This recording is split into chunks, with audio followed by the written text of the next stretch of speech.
I didn't get to hear. I came in here and I was talking to Kim, but you guys were laughing and chatting out there about something. What were you guys talking about? Ann Williams and her hiring you to do odd jobs around Williams and Associates.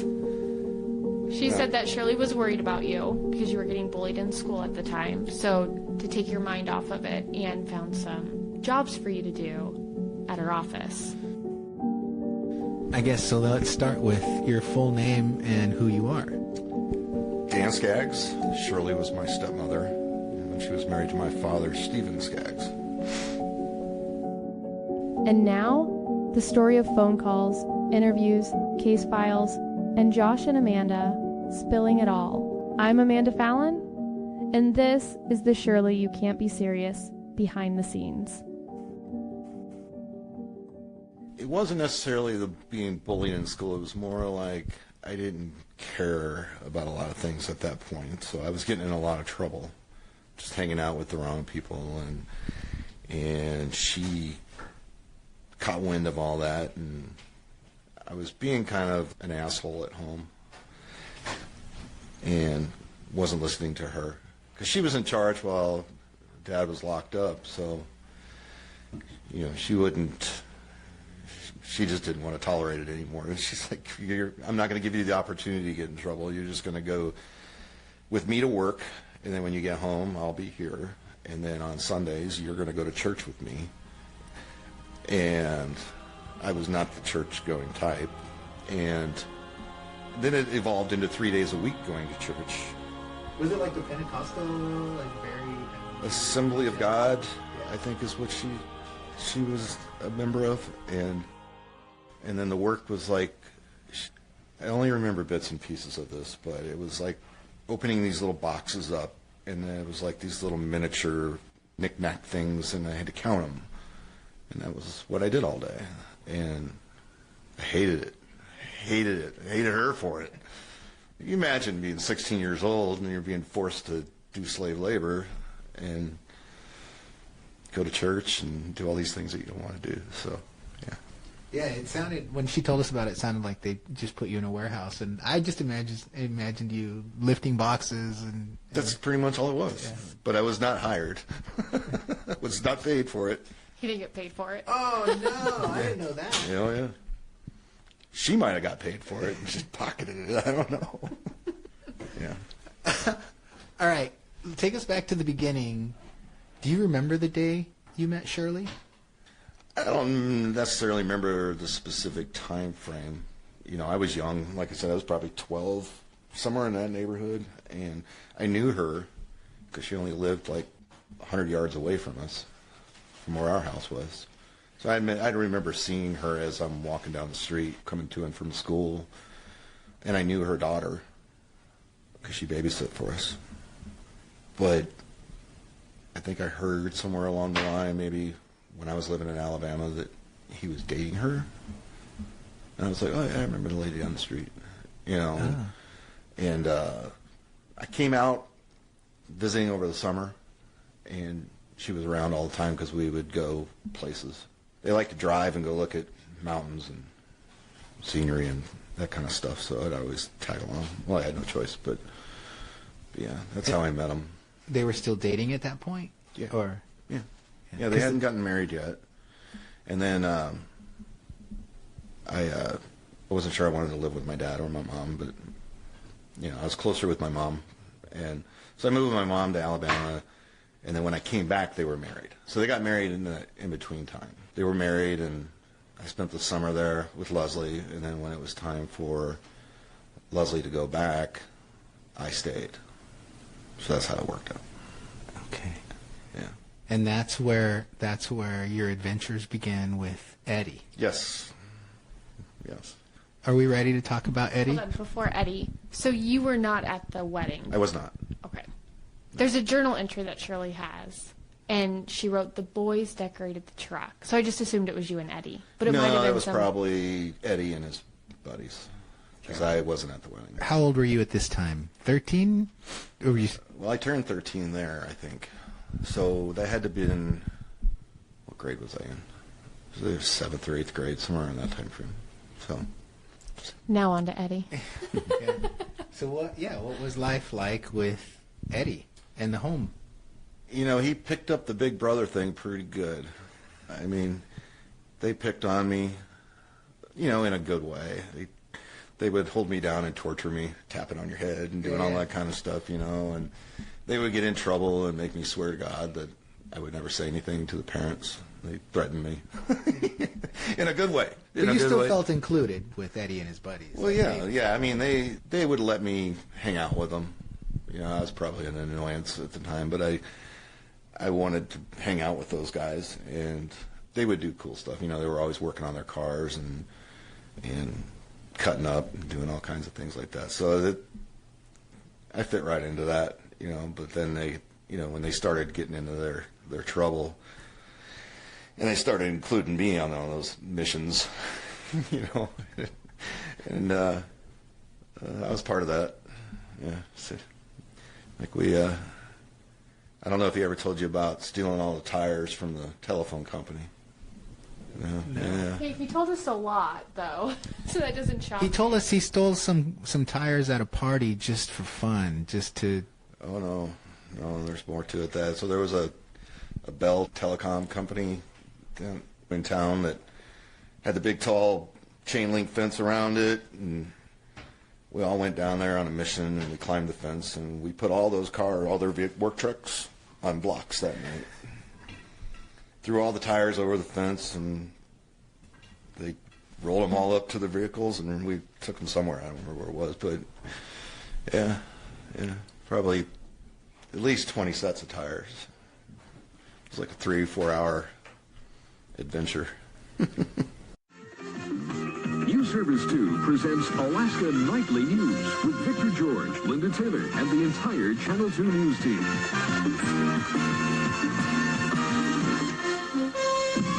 Thieves are busier than ever in Anchorage as car thefts are on the rise. Davis, a 12-year veteran of the Anchorage Police Department, arrested 27 auto theft suspects on 56 felony charges in 1982. Alaska wavers between 3rd and 5th in the nation in auto thefts.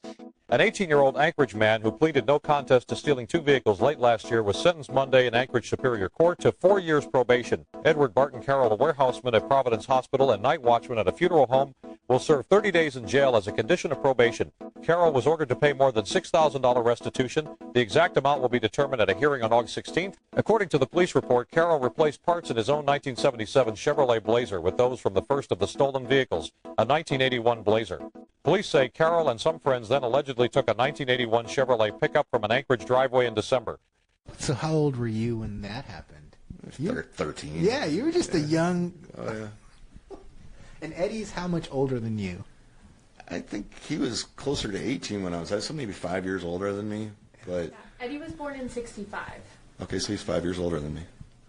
So yeah, I mean, he would, as part of my inclusion into their little gang, that was what I had to do. I didn't know any better. I didn't care. I was just having fun. And you were kind of their mule, right? On some of those? Yeah, I mean, the mule's different, but we would do things like, there's a main road that goes through Eagle River, and it's dark, and we would go up on the hillside, and we'd get these big rocks, and we would line them on the road, and then run back up and wait for somebody to drive along and hit them, you know. And we'd do things like that. We were bored. But where they used me as a mule, so they like to fancy up their cars, like put chrome on the engines and all that kind of stuff, you know. And we would go to the auto parts store, and I would have this big jacket on, and they would distract the guy behind the counter, and they would be stuffing all these auto parts inside my jacket. And then they would be like, come on, and they would hide me, and I would go outside and go to the car, and then I would dump it all out in the trunk, and then we'd go back in and get more, and nobody was ever the wiser. And he taught me how to shoplift. Yeah, he taught me how to shoplift. Remember back in the day when they had the big boom boxes? Yeah. And they would sell those at like Sears and all that, and Sure. they'd have that wire that goes through the handle, so if we cut the wire, the alarm would go off. Well, he taught me how to bypass it, so that you could just put the clips on it and then take the radio, and nobody was ever the wiser on that one either. But that stopped when I got caught. And I got busted for shoplifting. What year was that? Probably around the same time. Was it on Christmas? I don't remember if it was Christmas or not. I just remember getting caught.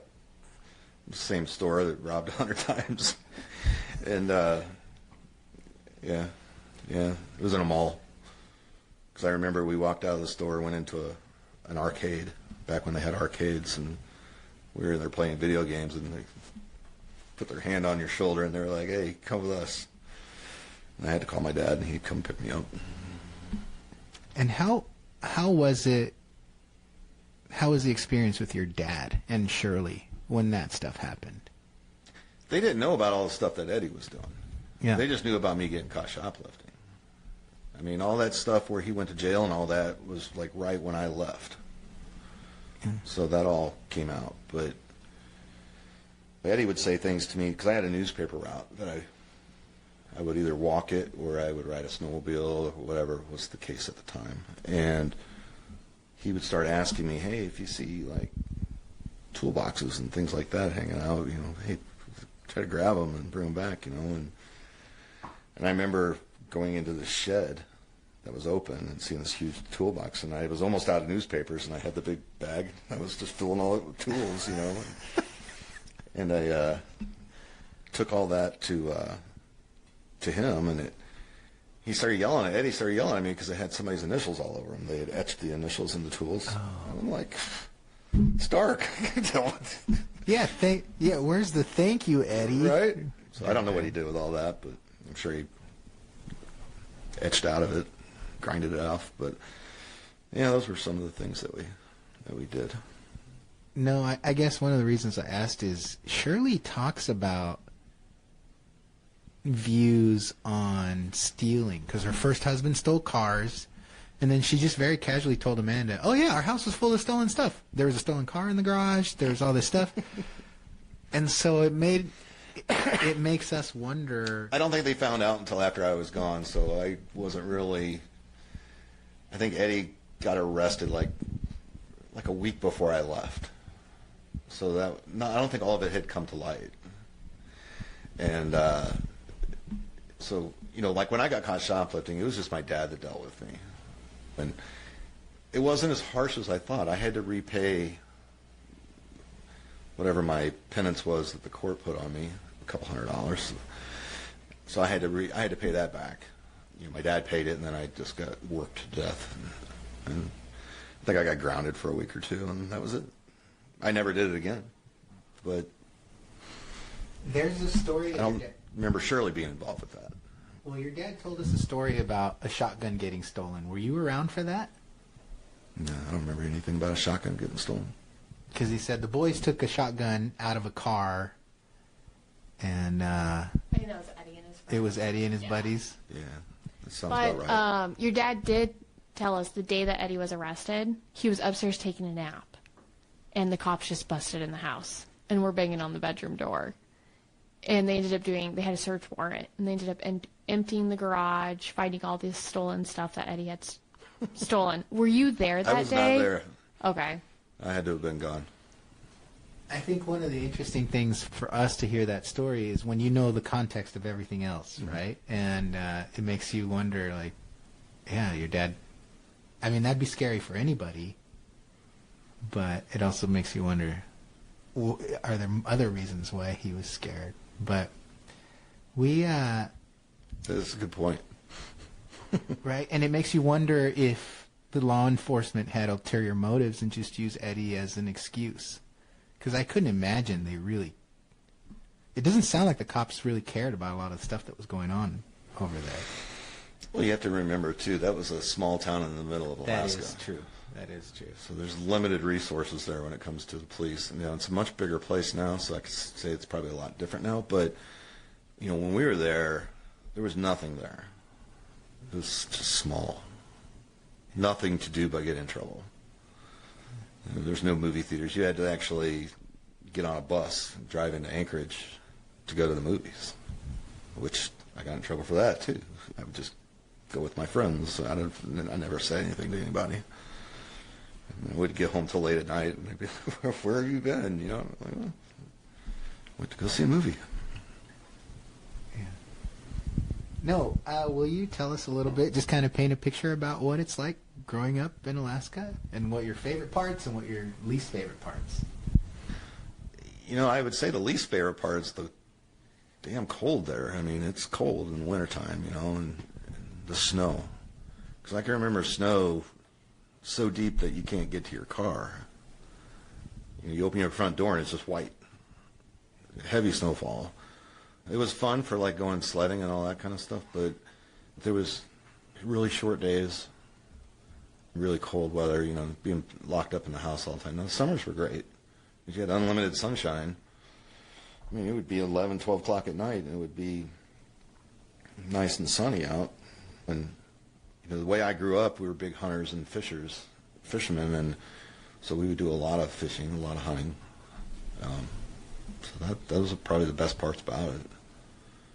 I don't know what it would be like being an adult there, but I can imagine it would be probably more of the same. But I can see why people get depressed there and don't enjoy it as much, because it does get brutally cold and dark a lot in the wintertime. Speaking of the hunting and fishing, any trips that stand out to you that you went on with your dad? There was probably one. The biggest fishing trip I would imagine would probably be, we went to a river called, it was a creek actually, Montana Creek, which was kind of like a family camping trip. And we got there, and that was when the kings were running, the king salmon, which are the big ones. And I was 10. And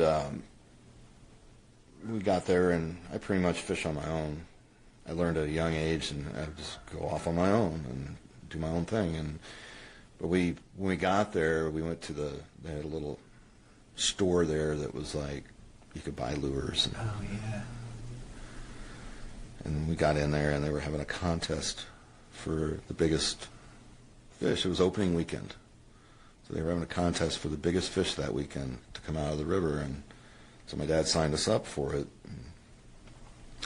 So we went down to the river, and you have to wait around. You get your spot, and then you have to wait around, and then at midnight, everybody starts fishing. So you can imagine just rows and rows of people, and people just standing around, and you know, everybody's got little bonfires going and stuff like that, you know, and it's kind of cool. But you're 10 years old, you know, you're starting to get tired and everything, and then the fishing starts, and then you kind of wake up. And my dad hooked one fairly early, and he got it in, and it ended up being like 36 pounds. It was huge, and that had been the biggest one. And I fished and fished, and I broke off like 3 or 4, just couldn't get them in. And I remember my mom saying, we got to go back to, it's like 4 a.m. We've got to go back to camp now. And I told my mom, I was like, just one more cast. And they were like, go ahead. So I cast out there, and I was reeling it in, and all of a sudden, fish slammed it. And I set the hook on it, my rod bent over. I mean, it was a big fish. And my father's out there telling everybody to get out of the way, you know, and doing this, that, and the other. And I'm standing on the edge, and it's about to ready to pull me in. And my father reaches out, and he grabs the back of my belt, and he holds me, keeps me from getting pulled into the river, holds me by the belt. And I fought that fish for, seemed like an hour. It wasn't that long, probably 20 minutes or so. But I finally got it in, and there was like 3 or 4 guys in the water with nets trying to pull it out. And they got it out, and they got it onto the bank. And we took it up, and it was bigger than his. And it ended up winning the prize, whatever it was, for that weekend. But I remember he was talking a lot of trash the whole night because he had the biggest one, and then all of a sudden I brought one in that was a lot bigger. So that's kind of really stands out because I remember it vividly as far as fishing trips are concerned. A lot of fishing trips we went on, I didn't actually get to go. I mean, I went with them, but we had to stay back with my mom at the camp, and he would go off on his own and fish with his buddies or by himself for that matter, you know. But we did go to the Russian River a lot, which is southern Alaska. That's kind of like he would get me out of school, and say I have a doctor's appointment or whatever, and then we would drive down there. It was 3 or 4 hour drive to get down there, and that's the same place that Leslie went. And we would go there quite a bit when the fish were running. So. Yeah, he told us that story too, and I think he had said that the net that he had for your fish wasn't big enough, and so some other guys had to. Yeah, it bent. Yeah. Yeah. Yeah. What about flying? Do you remember flying with your dad? I remember a couple trips. I remember him and my mom, and I was in the back of the plane, and I had been a couple times already, so I wasn't scared of it. But it was my mom's first time up, and I remember us taking off, and it was pretty much a steep climb out. And I could tell my mom was all paranoid, so I started yelling, "Mayday, mayday, mayday!" That is not nice. just to freak my mom out. And what I didn't know at the time was my dad was on the radio talking to the tower, so they both like turned around and yelled at me, for that. I remember that. And then we did another trip. It was me and my dad and a friend of his, and it was a long day trip through the mountain passes. And then I don't know what we were doing, but we got to that place that we landed at, stopped there, had a beverage, whatever, and then we got in the plane and came back. When we were coming back, he was flying out of the Aero Club, which was on Elmendorf Air Force Base in Alaska. Big tactical wing up there. It's got all the state-of-the-art planes and all that. It's one of the last lines of defense, kind of. They intercept all the Russians coming across the international line. And so they take it real serious out there. They've got all these tactical fighter jets lined up on the runways, and you fly out of there. The Aero Club's part of the base. It's for the base people. And we were coming back, and we lost all electrical power in the plane. Everything went dark. Radio, instrumentation, landing gear wouldn't come down. Had to manually operate the thing to get the landing gear to come down. And Speaking of planes. yeah, that's Scott Air Force Base. And we were trying to figure out how to get some juice into the plane so we get on the radio. We didn't want to come in Just dark into an Air Force base. That's probably not a good idea, right? And I could tell that he was worried. The engine was still running, so we were still flying. It just didn't have any electrical power for instruments, now manual instruments were working, but you had to look at it through a flashlight, because the paneling lights weren't on. And then when we started getting closer to the base, it's when he really started troubleshooting, try to get some power so we could get the radio going. We finally got enough to get the radio going, and he called the tower and told them, "Hey, we got an emergency here. We don't have any electrical power, and this, that, and the other." And I was just kind of chill about it. I was like, "We're still flying. Better get that landing gear down," And they manually got the landing gear to lock down, and we landed. But when we did, there must have been 30 fire trucks on the runway, all lit up, thinking that we were going to crash or something of that nature. But yeah. And how old were you then? 12, 13, something like that. Maybe not even that old. I was young. And you were sitting in the front? Or I was in the back. Your dad's buddy was in that? My dad's buddy was up front, and I was in the back seat, looking over their shoulders, like, what's going on? And I flew there, and then when we were in Arizona, I flew with them to, this is a good story here. We were flying to Oxnard. Okay. Because his brother's there. Yeah. So we were flying from Tucson to Oxnard. And as you're flying, so they have Davis-Monthan Air Force Base out there in Tucson, and they fly A-10s.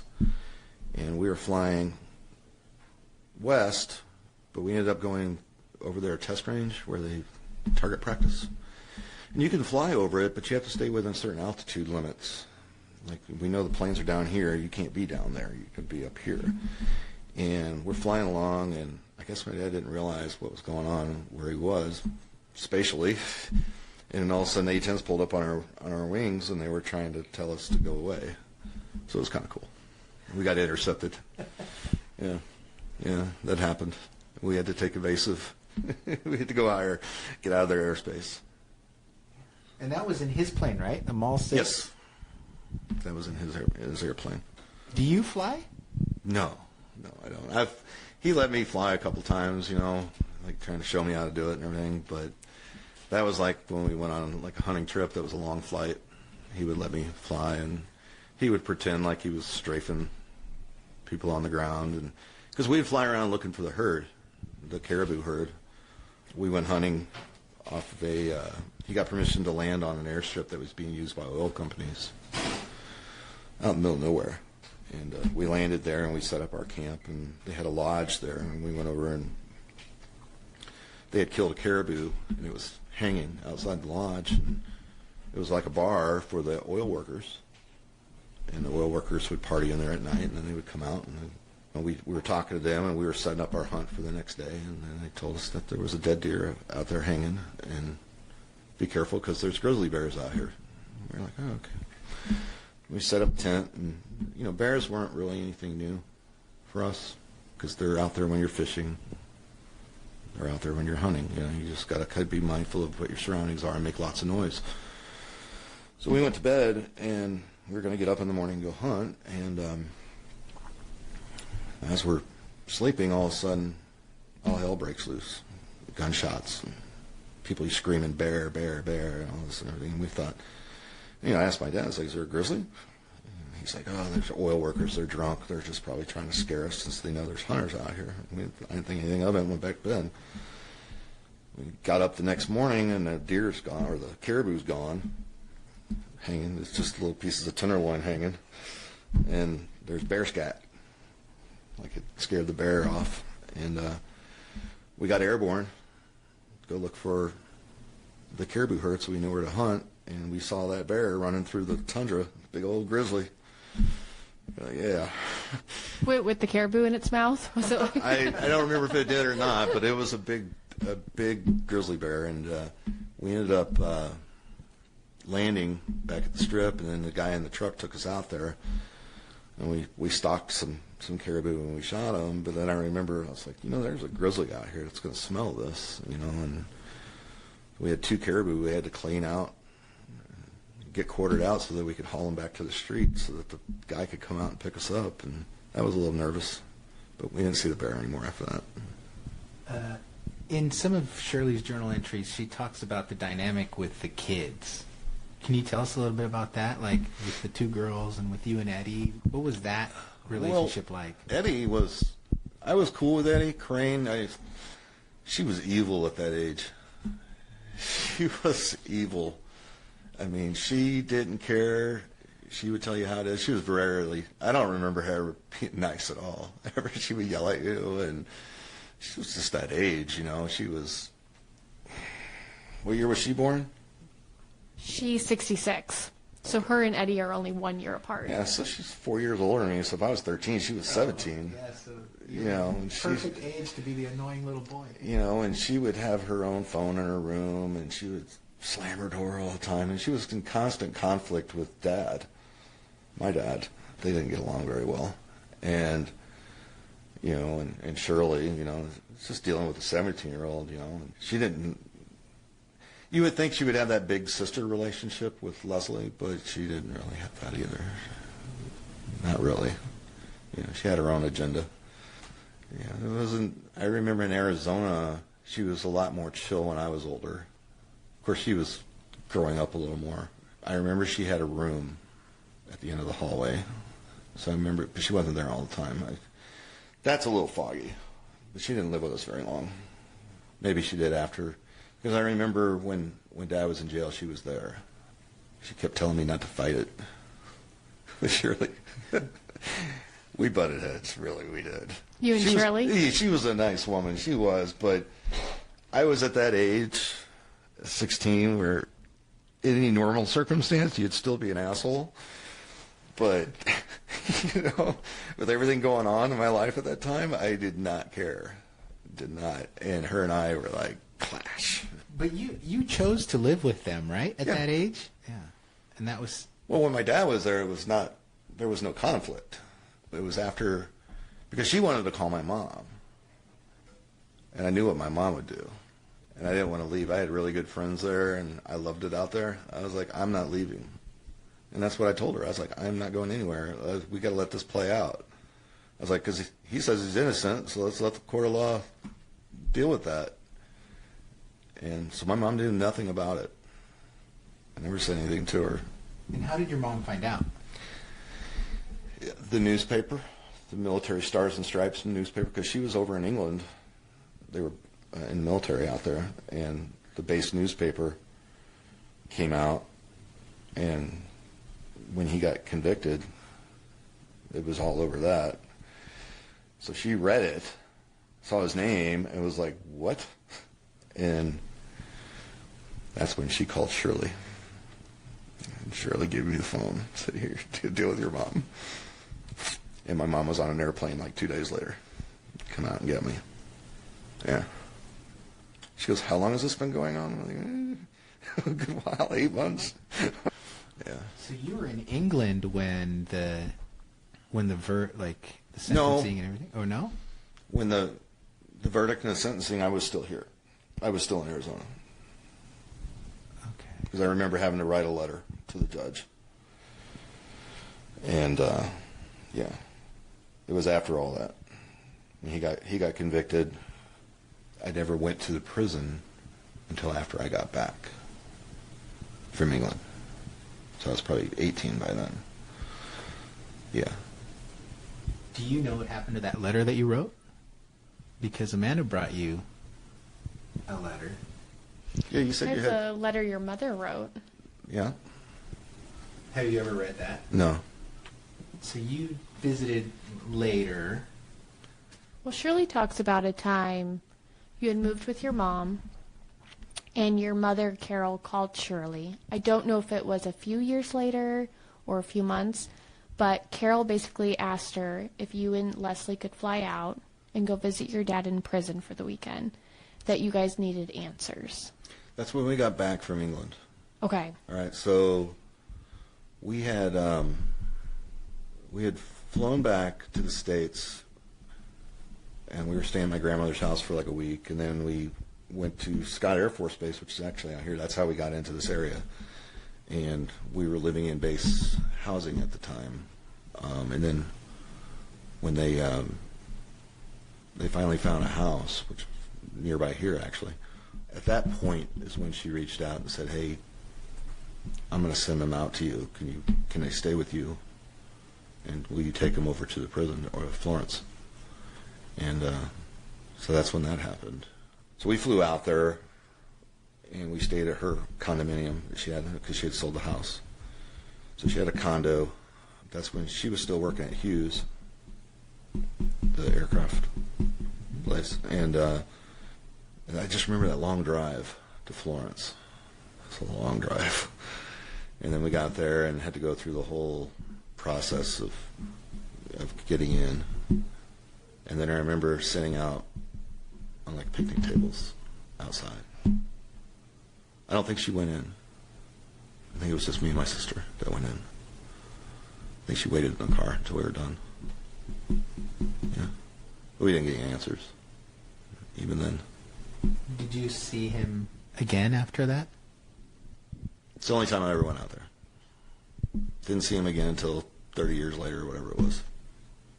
So you and Leslie would have been teenagers? When we got back right before I turned 19, I think. So I was either 18 or 19 at the time. I don't remember, but it was right when we got back. Yeah, in Shirley's interviews, she mentions... It was summer because it was hot out there. Oh, I bet. Yeah, you would remember that.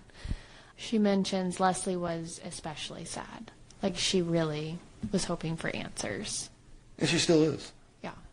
Eddie had some sense of betrayal. Not necessarily with your dad, which is really interesting. He called your dad Mr. Skaggs, and he only had good things to say about Steve. He did, but then when we asked him, I think we asked Eddie the question, so after he was arrested and was sentenced, was it a shock to you? Because everybody that wrote letters into the judge were just shocked that your dad could do something like this. Mm-hmm.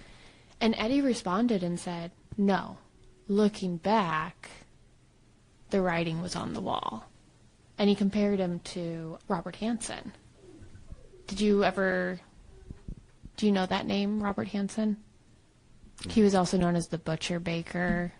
There's a movie on him called The Frozen Ground. Is any of this ringing a bell? Mm-mm. He also lived in Muldoon, Alaska. Is that super close to Eagle River? He lived 10 miles away from you guys. And he was a serial killer, active at the same time you guys lived there. So you might have heard his name when he was arrested on the news in Alaska. Yeah, I don't recall. Okay. Yeah, Shirley didn't either. She didn't have any memories of him. But it was interesting because we just had sat with Eddie for hours, and we call your dad Mr. Skaggs. He had nothing but positive memories with them. And then when asked, he was arrested, what'd you think? Eddie's like, oh yeah, I could see that. So I don't know. I thought, in hindsight, and I don't know if it's just my brain playing tricks on me, trying to make something out of nothing. When you look back at the time in Alaska and the amount of isolated time that he had, always gone, always flying somewhere, the fact that he knew all the back roads to everywhere, the fact that he was constantly doing all these different by-yourself adventures, in itself is not harmful, okay? Because I can remember him doing this stuff, and I never thought twice about it. You don't think, hey, he's going to go off and do this crime. And even when it happened, I was like, not my dad. There's no way. He doesn't have a mean bone in his body. But now, knowing how the world is and how people can be 1 minute they're one way and then a minute, think about Ted Bundy. Nicest man ever. And then all of a sudden he goes and does this. The Green River Killer. Same way. When his family found out, when the FBI busted into his house, they were like, that's not a serial killer. And he was. So if you look at it from that point of view, you can see the things, Like if I had grown up with him and he was always a homebody, I would still not think about it to this day. But the fact that, these things happened in places that he frequented, I can see the similarities. I can see the correlation to it and why so many people are suspicious of it. In working on this, I was looking a lot at Alaska, and I started noticing a correlation between military personnel and being able to have access to certain things. Do you think there was maybe a level of stress or something that his military service was doing to him at the time? So when it all went down, his excuse for doing what he did was his brain freaked out on him because he had a weight problem. So as part of having a weight program, he was in what they call the Fat Boy program. And that's what the military does, and you have to see a nutritionalist and this, that, and the other. And he had gone to the nutritionalist, and I guess she said some things to him that he didn't like, and that's what made him flip. Do I believe that? Not for a minute. Because he was that way my entire life. And he'd been in the military my entire life. So that story doesn't really hold a lot of water with me, about him flipping. I can understand if you went up on the mountain and you flipped, but do you bring a knife and handcuffs and all this other stuff with you? That just tells me it was premeditated, like you'd done it before. That's kind of where I'm at with this whole thing. So that's the one question I ask all the time is, if you're going up to take pictures up on the mountain, why do you take handcuffs and a knife and all these other things with you and do these, to do these things if you're just going to go up and take pictures? That doesn't make a whole lot of sense to me. It's been interesting to talk to so many people that have been involved with the story, right, and see how they process. Mm-hmm. When was the last time you spoke to Eddie?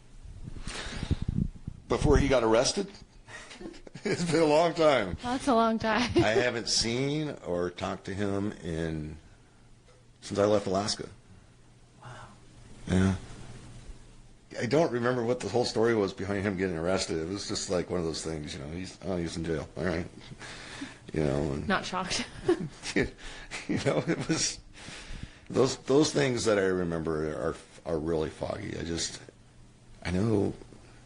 Okay, so at that age group for me at that time, certain types of bicycles were really popular. Yeah. like mongoose and all that. Red line. Yeah. So I remember telling Eddie and his buddies, I'd really like to have one of those one day. They were like, really? I'm like, yeah. And so instead of stealing this bike from like the next town over or the city, they went into Eagle River to McDonald's. They were eating at McDonald's and they saw this mongoose bike sitting outside, and they threw it in the back of the truck and took off. Brought it home and said, here's your new bike.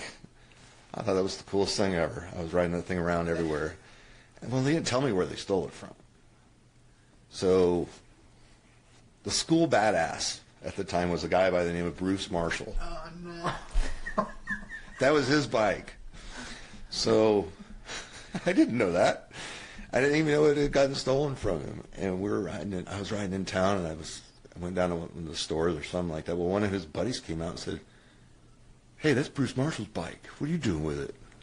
You know, and I'm like, what are you talking about? This is my bike, you know, and got into a big deal with all that. And that guy was like after me at school, and I'm like, Eddie, you stole this dude's bike, man. He's after me now.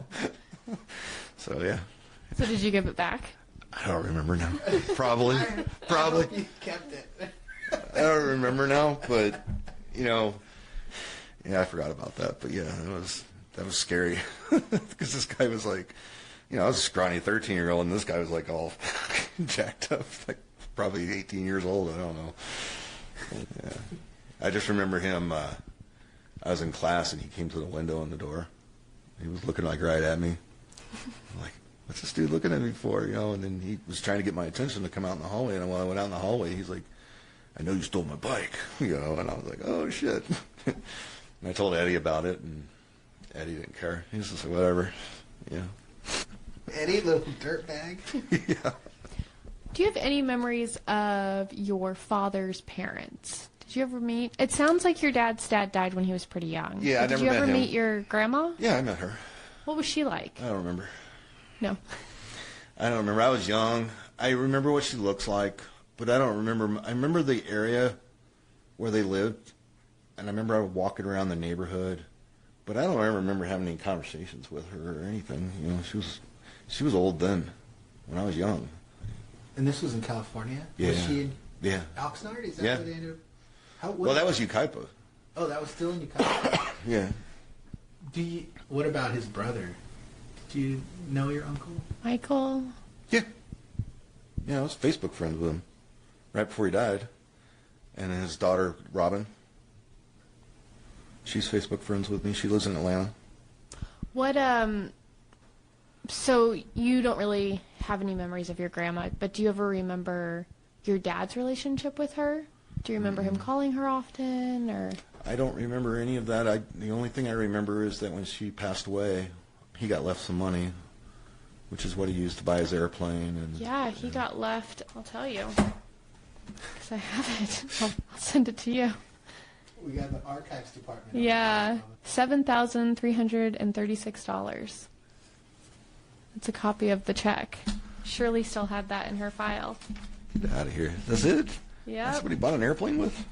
And then there might have been more, but I think Michael got, it looks like they probably split whatever was left.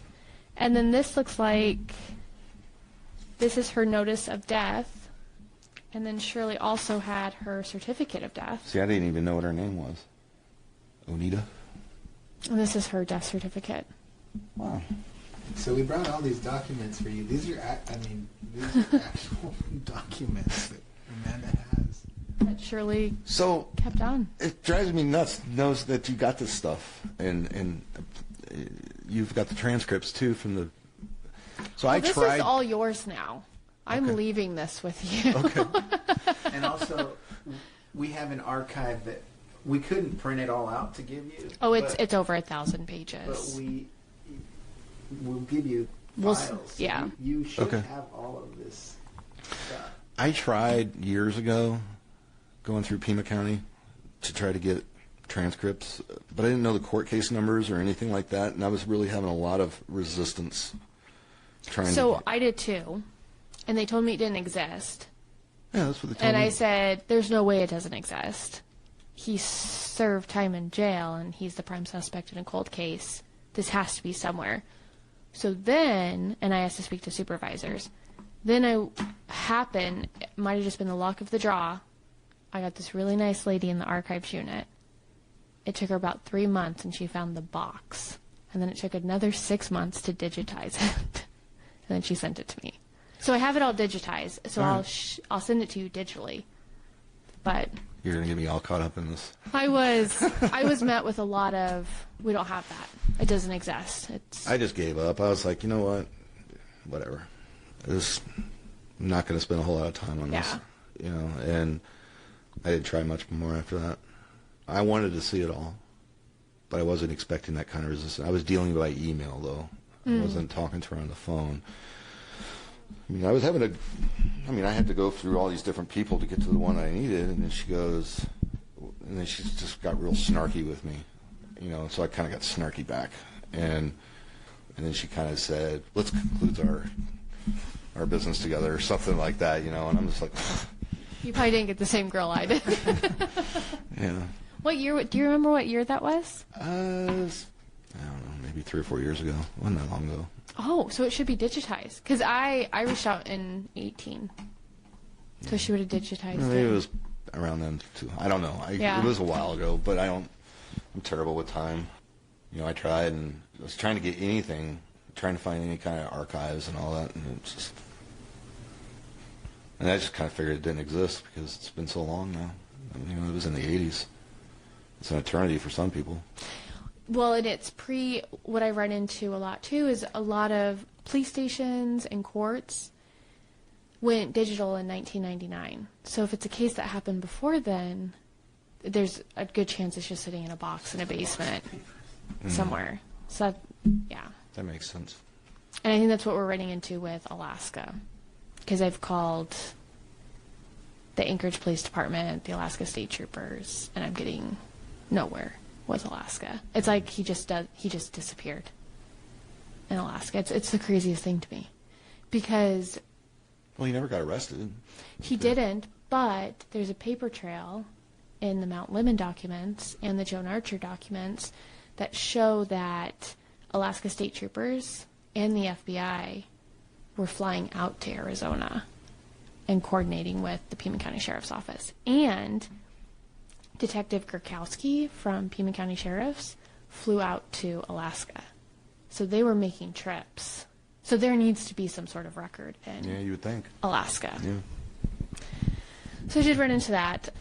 Do you know who the detectives were in Alaska? Yeah, there's a list of names. It'll be in the... I can't think of them off the top of my head. I know one of the FBI detectives was Barkman. It's the same detective that was on the Hansen case. And there's also records. And you haven't been able to speak to any of them? The detectives are really weird. They don't want to talk about this case. I had one detective, Detective Hardiman, who's a female, who was on the Mount Lemmon case, who was super... When I called her, she was retired. The unfortunate thing, too, is a lot of these police officers have passed away. Yeah. But the ones that are still alive are retired. They're older. They're in their 80s. She was super interested. And she's like, I just need to refresh my memory. I'm going to go pull the file. Call me next week. So I call her back. And she immediately says, I don't want to participate. Dan Skaggs was the most dangerous person I've ever come in contact with. I want nothing to do with this. And, told me never to call her again. Yeah. Which I thought was interesting. So no, I've had a really, really hard time getting any detective to speak to me. And you said you had a detective call you. I did. I was still working at State Farm then, and it was right after he got out of prison. He reached out to me through Facebook. I can't remember if it was on Facebook Messenger. It may even still be on my Messenger somewhere. But he said, this is so-and-so from Pima County. And he's like, I'd like to talk to you about your dad. I'm like, I think I responded via Messenger back to him. I'm like, what about? I was like, I haven't thought about this for 30 years. I was like, and now you're just reaching out to me? I was like, where have you been past 30 years? And I was like, does this have anything to do with him being out now?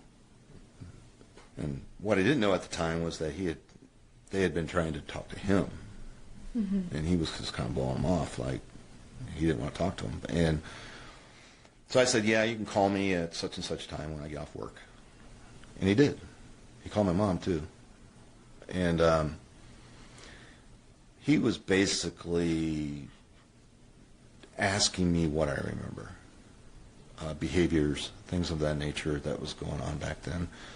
And I was honest with him. I was like, man, I haven't thought about this stuff in a really long time. I was like, you're asking me things that I didn't care about then. and we talked for a half hour or so, you know, and that was last hour. And Do you remember if his name was Detective Bruce? I couldn't tell you. I'll start digging into my messenger at some point, and I meant to do this anyway. I wanted to see when that was. I think and maybe I'm wrong, I do know that Shirley was also interviewed by an FBI agent and someone from Pima County Sheriff. Was it 2006? 2006. So I never even knew leading the up. FBI was involved in this whole thing. Yeah. I never knew. And then I ran across the Joan Archer case on accident. Just by Googling your dad's name? Yeah. And I was reading, because I was always like searching for something. I figured as the internet evolved, there'd be more and more out there. And there never has been, and there was one article in there about him being arrested, Air Force sergeant, blah, blah, blah, blah. And really the case died from there, and I think I was just looking around in there for more and more stuff, trying different keywords for different things, and the Joan Archer thing popped in. And I started reading about that, and then I started reading about how, the cop was like, I know who did it. We've questioned him extensively. We just can't prove it. And he said, to this day it haunts me. And I don't remember what his name was, but I Doug Whitty. I looked up his name on Facebook to see who he was. And he's an old man now on Facebook, but he's retired. Did you ever reach him? Did you talk to him? No. What am I going to say? Yeah. By the way, I'm son of the devil. And I usually led with, I was Shirley's stepdaughter. Shirley was married. I'm the son of the one that got away. That's kind of how I feel about it. But yeah. You said you recently, sorry, Kim, we just brought a rabbit hole because there's so many files that we're bringing to you. But what do you feel is what inspired you to start looking again recently?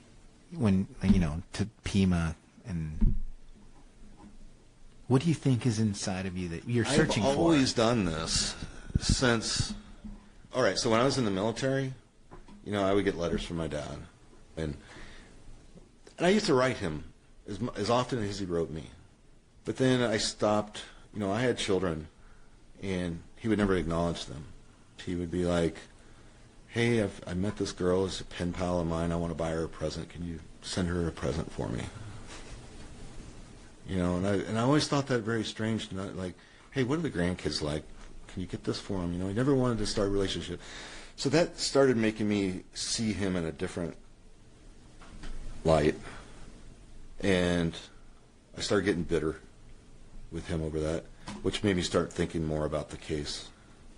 And as we got into the internet age, the information was a lot more available than it was when I was in the Army. I couldn't find out nothing when I was in service, And there was nobody to talk to about it. So I wasn't talking to Shirley. She'd moved on with her life.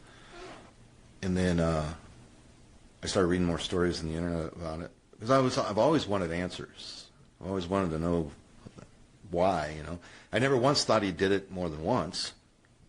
It never even creeped into my brain that I just always thought it was a one-off thing that just happened, And that's how I was until, I don't know, probably about 20 years ago, I guess. I started thinking about it once I started reading about, like, Joan Archer and all that. And even my daughter, who lives in Phoenix, she doesn't know him, but she lives in Phoenix. And she read about it. She's like a little investigator. Well, she's got a degree in criminology, forensic anthropology, something like that. That's what her degree's in. So she starts digging. And she called me up one day long. She goes, he's done it multiple times. I'm dead serious. That's my own daughter telling me this, off of what she's pulled off the internet. If she saw all this stuff and read all this stuff, she'd flip out.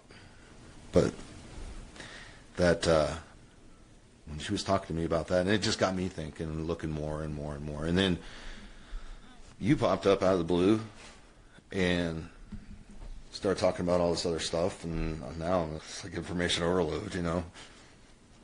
It's a lot. The part that gets to me the most about this whole thing and the suspicion about doing things that it was, Joan Archer's been dead how long? Since 1986.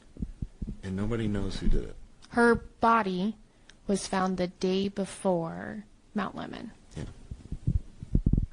That's the thing that bothers me the most, is if I was a parent not knowing who did this, knowing that there's somebody out there that does know, it would bug me. So, and I've even told Kim this, is that, because she'll ask me, she goes, well, what's the point of you knowing?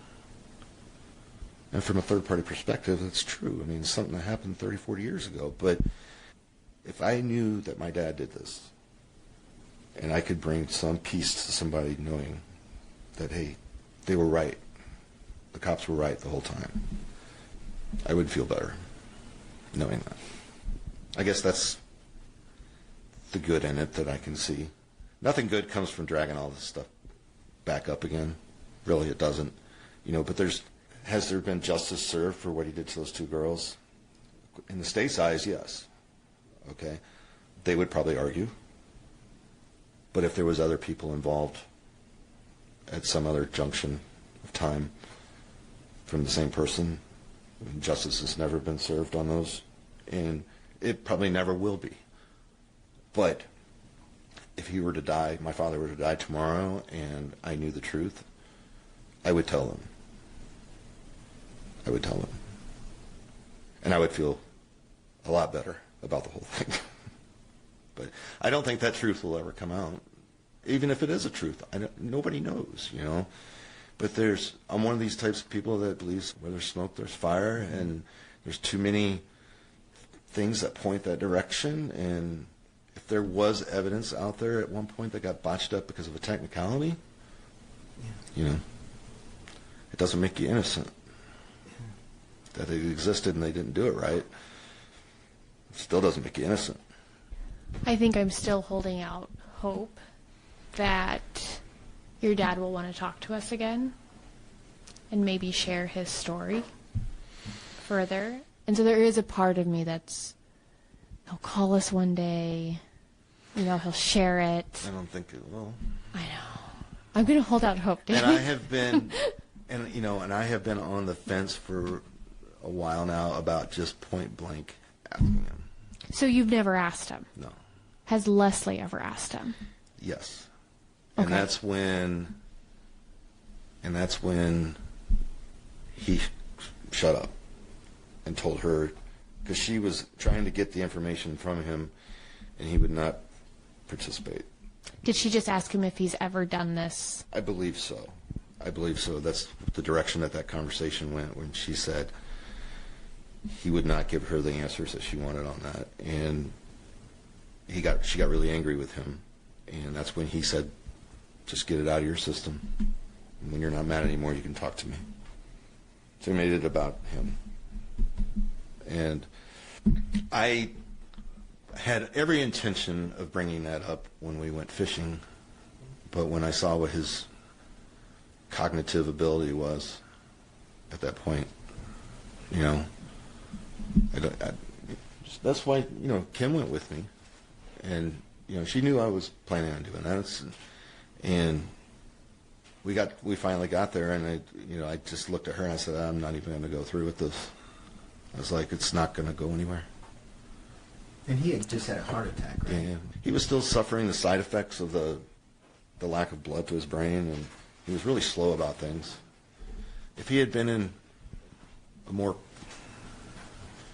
if he had been all there, I probably would have. He seems a lot more articulate with the way he talks now than he did from our episode. Yes, when we're, okay. from your podcast. He was actually talking much better than what he was with me. You could see that there was gaps that he hadn't put back together yet. So I didn't even ask. Listening to episode 7 and listening to him tell us stories, were there any stories, because you mentioned that you were reminded of some stuff, like stuff you hadn't thought about, you remembered, but were there any stories where they just didn't feel right? Or any stories that... I'd probably have to listen to it again, but nothing that really sticks out. I mean, I remember the story that he told you guys about the fishing trip with Leslie, and he seems to remember a lot more details about that than I do. I remember going, but I don't remember all the details about saying, hey, she's got a fish on and trying to get my dad's attention. I don't remember any of that. But I do remember going. And I do have pictures of it. I'll have to show those to you guys. Yeah, we'd love to see them. Has Leslie listened? Has she listened to episode 7? And I said, hey, when you get a chance, this is about Dad and Shirley and all this. And that's when I kind of led into the conversation that we were going to get together and have a conversation. So she knows, but I don't know if she's listened to all of it. Yeah. I don't. And I think the only thing that has really carried us through this is we genuinely want truth. Mm-hmm. In talking, in sharing, in researching, the answers will be there, I think. Well, there's no denying he did what he did. He did what he did. Mm-hmm. Now, whether or not there was other ones, that's the part that haunts me, because I was around him at that time, whether it be Alaska or in Tucson. And I can remember all kinds of different time frames that he could have done that. He was gone all the time. I still remember that day. It's like a visual print in my head, I remember exactly what I was doing. I remember I was out cleaning our pool, and I remember him coming out saying, hey, what are you doing? And I'm like, cleaning the pool, in my asshole 16-year-old voice, and he's like, well, hey, I'm going up in the mountains to take some pictures. That's what he said. I didn't think anything of it. Bye. He went and got in his truck and he left. And day went, night went. I remember being in bed and the phone rang. It was real late at night. And back then we didn't have cell phones. It was corded phones. And I had a phone in my room and Shirley had a phone in her room, and we both picked up at the same time. I heard it was my dad on the other end, so I just stayed on. And I listened to it all. Right? And, I heard it all, about what he was saying at the time. He was saying, they're trying to pin this on me, blah, blah, blah. So I'm like, I didn't think anything of it. And the next morning, Shirley, she woke me up. She said, hey, can you run up to the gas station? I had a motorcycle back then. She said, hey, can you run up the motorcycle up to the gas station and get a copy of the newspaper? I'm like, yeah. It was front page. Front page. And the scary thing about that time frame was there was another rapist going on at the time called the Primetime Rapist.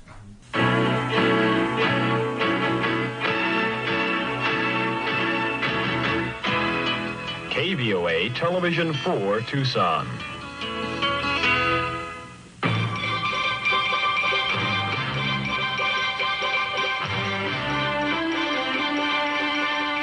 Eyewitness News at 10. A complete report with Bob Richardson and Patty Weiss. Michael Goodrich with the weather. Ron Brooks on sports. And the Eyewitness News team. Primetime rapist who has terrorized families for 2 years, breaking into their homes in the early evenings, got careless in his last attack, possibly because of a drug habit, authorities said Tuesday. The serial rapist, armed with a 9mm silver-colored automatic, left clues in his first attack in 5 months, holding a family hostage for 5 hours until fleeing about 2:30 a.m. Tuesday. The intruder sexually assaulted 2 females in the household, handcuffed the husband, and used window cord to bind the others. The Sheriff's Department and Tucson police formed a special task force to catch the man believed responsible for 20 or more rapes and robberies since February 1984. A $10,000 reward has been offered for his capture. The attacker left footprints from a distinctive tennis shoe and unspecified physical evidence which will be analyzed by the FBI. Police Chief Peter Ronstadt said he hoped new information about the attacker and his drug habit would prompt someone who knows him to tip police. A man who killed himself Wednesday may be linked to as many as 11 of the 30 crimes attributed to the prime-time rapist. On Friday, investigators said they may have him on 2 or more already. Pima County Sheriff Sergeant Tom Taylor, head of a joint county Tucson task force, is investigating 30 rapes and robberies attributed to a serial rapist during a 3-year period. Taylor said, "We are trying to link him to or eliminate him from 9 to 11 rapes. As good physical evidence exists that may enable us to do that." So that was going on. So that's my initial thought was, my dad's a rapist. I thought that's what he was. And then I found out later on it was two different things. But so yeah, it was crazy. What did I do? I go over to my friend's house. I'm like, guess what? Oh my God. I was like, get a load of this shit. I showed it to him, and showed her parents. I'm like, my dad did this. You know, and it was all over the news because I don't know if there's any old news footage of it or anything, but you know how they pull them out of the back of the car or the truck or whatever it is that they're in, and they've got the jacket over their head, and you can see them walking in with their hands in front of them. They were escorting him into the jail from the police car, and that was all over the news. So I'm like, it's wild, you know. And I remember that whole day I was up in, do you remember Sabino Canyon? Mm-hmm. Yeah. We were up in Sabino Canyon all day doing cliff diving with me and my friends, you know, and we were talking about it like it was nothing. Like, yeah, my dad's in jail. I was like, you got pinned on this thing. I was like, you know, of course, all my friends are like, there's no way your dad's super cool, you know. You know, and so yeah, that went on for a while, and then we started getting the death threats, the phone calls. That was pretty trippy. People breathing heavy on the other end and saying that you're not going to live, see the end of the night, and that happened. And then we had somebody try to break in through the window. Dog took care of that. Wolf? Oh, no. No, it wasn't Wolf. Wolf was long gone by then. But this was a different dog that we had, a lab. But they were trying to get... Was it... Oh, wait. I was going to say Buster, but that's a cat's... Yeah. Was it a dog called Shadow? Oh, was it all black? Yeah. Yeah, I think it was Shadow. Yeah. I think she still had Shadow, or it might have been Shadow 2 or Shadow number 3. When I met Shirley, she had a Shadow. Maybe. It was a lab. He heard it, and he started growling, and he ran back there and flipped the light on, and it was in Corinne's room. And she wasn't there. And there was somebody trying to get in through the window. There was one leg in, and the dog went nuts, and he ran. And we called the cops, and they didn't do anything. And then I was out in the front of the house, and you know what Palo Verde trees are, right? So I was in the front of the house doing something, and there's a Palo Verde tree there, and I noticed trash underneath the tree. This was in the front of the house, like right outside Shirley's window. So I went under there, and there was a whole pile of cigarette butts put out, and like beer bottles where somebody had been just sitting there drinking and smoking cigarettes, just watching. That was freaky. And then... But our whole front of our house was gated. Mm-hmm. Security bars on the windows.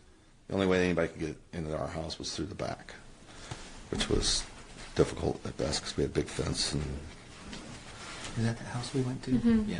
It's on the corner. Mm-hmm. That's a cool house. Bear Canyon? Yeah. It's a lot different now.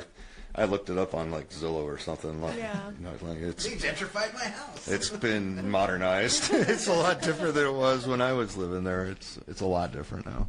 So and I can't share the Joan Marie Archer files with you, but I can send you some of these pictures. But in the Joan Marie Archer case, there's actually photos of inside of that house. There's a photo of your bedroom. You had like posters all over the wall. It was very messy. For sure. I'm sure. But there's coming here full of judgment.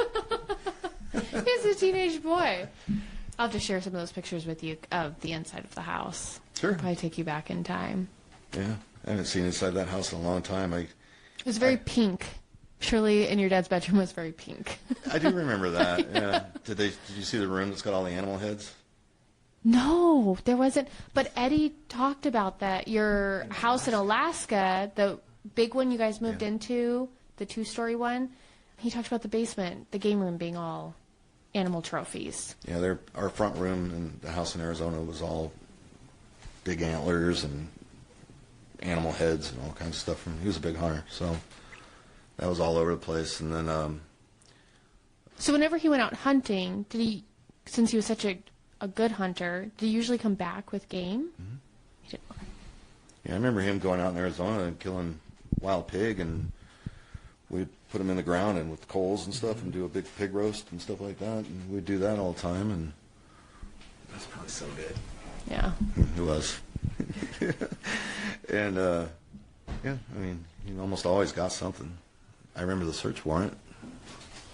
That was interesting, because I thought it was for me. Yeah, that happened a couple months after your dad was arrested, right? Probably not a couple months. It was pretty soon right after that. I had just bought a big bag of pot. So I'll be completely transparent here. Okay. I just bought it that day, and I had it in my room, and I remember Shirley going, "Oh no, the cops are here." And I remember looking out the window, and I seen there must have been 15 cop cars and forensic vans and all kinds of shit pulling in there. I didn't know what it was for. I hauled ass to my bedroom and grabbed my bag, and I'm dumping it in the toilet, and I'm trying to flush it down the toilet. And I'm trying to get rid of it all. And the cops are banging on the door in the bathroom, and I'm like, "Yeah, go to the bathroom. You need to get out here now." And I'm like, "I'll be out in a minute." And, I finally got it all flushed down the toilet, and I came out, and I'm like, "What? Go." And they made us sit on the couch, and they executed the search warrant. And I mean, there was police throughout the house. Like, they were outside, and they wouldn't let us get up. I was like, man, I could have just put that down my pants and nobody would have ever known, But anyway, that's... Dude, if they would have caught that, you'd still be you would have done 30 years with your dad. And the funniest thing that had to do with Shirley on that was the cops were being dicks. They got into the gun cabinet and they started confiscating all the guns and everything. Well, 2 of them were mine. Well, one of them was mine. I had the other one at my other parents' house. And one of them was a deer rifle, and it was mine. And he pulled that one out, and he started to go to tag it and put it in the evidence thing. And I was like, "Hey, this is my gun." And they're like, "They're in your house. They're your dad's guns." And he was just, of course, and I was being a 16-year-old. I was just mouthing off to him, and I was like, "This is stupid," And they were taking, like, he had a hay bales in the backyard that he used to shoot archery at, and they were taking pictures of that and being all, like that. And he had some Playboy magazines in the bedroom. They took those and they made a big deal about them. I'm like, freaking Playboy, who cares? And they just did all this stuff. They had bags and bags of evidence. Guess what? They left, and they left it all. They left the bags of evidence? Yeah, they left it in the living room. We were like, I guess they didn't want that. And then, like, an hour later, the cops showed back up at the house, and they were like, "Do you have the evidence that we bagged up? We need to take it back to the police station." And Shirley was like, "Get another warrant." Go Shirley. She goes, "Get another warrant." She shut the door on them. And they sat out in our garage. Must have been forever. Because it's like a carport garage. And they were just standing out there like, "What do we do now?"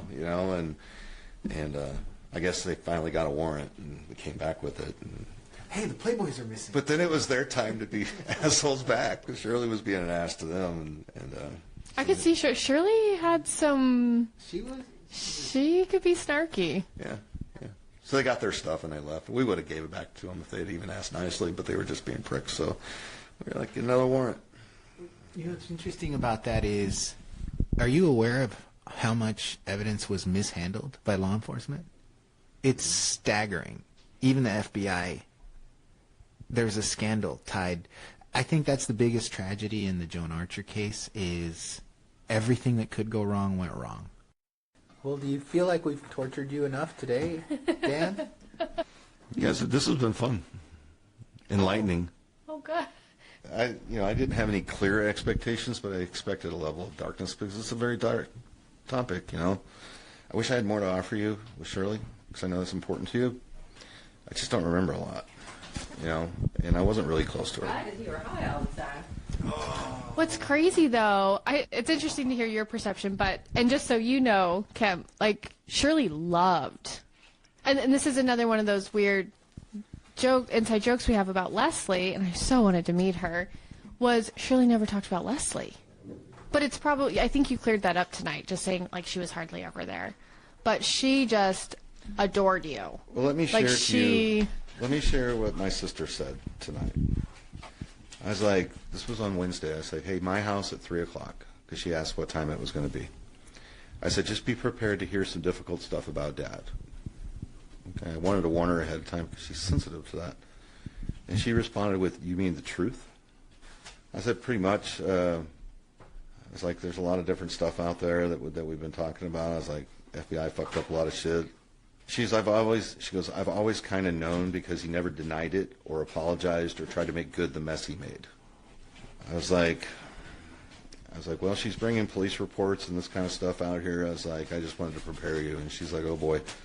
I said, by the way, it's about Shirley too. And she goes, I hate that I barely remember Shirley. She goes, I remember Corinne and Eddie more than her.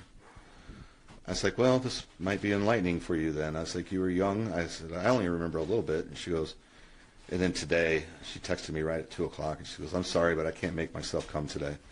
She goes, I have been sick over the idea of having anything more about Dad in my head, like extra sick. And I have nothing to offer regarding stories of Shirley other than that she had big hair, and she was kind. That's the only details I can remember. I'm sorry, I just can't. And I was like, no worries. We understand. So that's, I kind of figured that she would just be here kind of listening because she doesn't have much to offer in the way of, there's no reason for her to remember anything. That was a pretty bad time. And she was a little kid. I remember Shirley being very kind, almost too kind. She was very nice, but she was real peculiar about things. We sat with Dan for the whole day.